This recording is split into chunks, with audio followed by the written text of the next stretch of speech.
በጠላት በተከበበው ወረዳ ቀለበት ውስጥ አዘን ዳኛ ሆኜ ያጫወትኩ ሰው ነፍስ አድኛለሁ።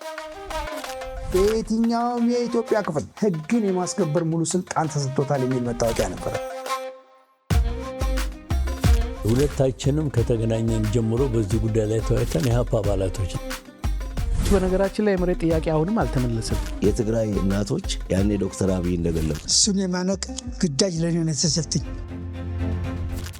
አለናት የሚያሳድግ መርካቶ ነው። አረብ ሀገር ገዳም ማለት ይቻላል። ግጥም እንደ ስዕል አብስትራክት አለው።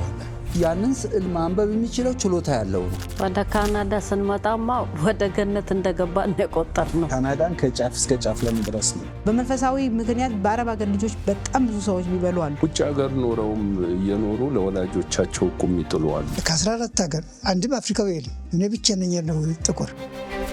አፋፍ የምትናገረው ከሆነ አውቃለሁ የምትለው ከሆነ ያለውን አይሰጥም። ከመስጠት የምታገኘው ደስታ ከምትሰጠው በላይ ነው። ማስተርስ ማለኝ አምላኬን አመስግኜ ወደ ስራ እንዴት ነው ንቀት ነው። ማስተርስ እያለኝ እንዴት ነው ማስተርስ አልሰራም አልኩና ተውኩት።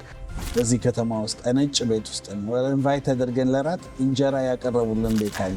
በምግብ የሚያክም ባለሙያ የለንም። እኔ ያቺን ነው የምሞላው። እኒህ ያበዱ ፈረንጆች ምግቡን በሞላ በስኳር ለውሰው አበሻው ቆፍጣኔ እንደምን አድርጌ እንዴት ስልቅ መሰው። ኮሪያኖች ትላንት ረድተናቸዋል።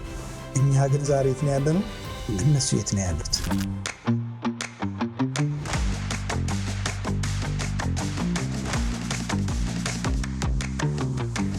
በቅርብ ቀን ይጠብቁን።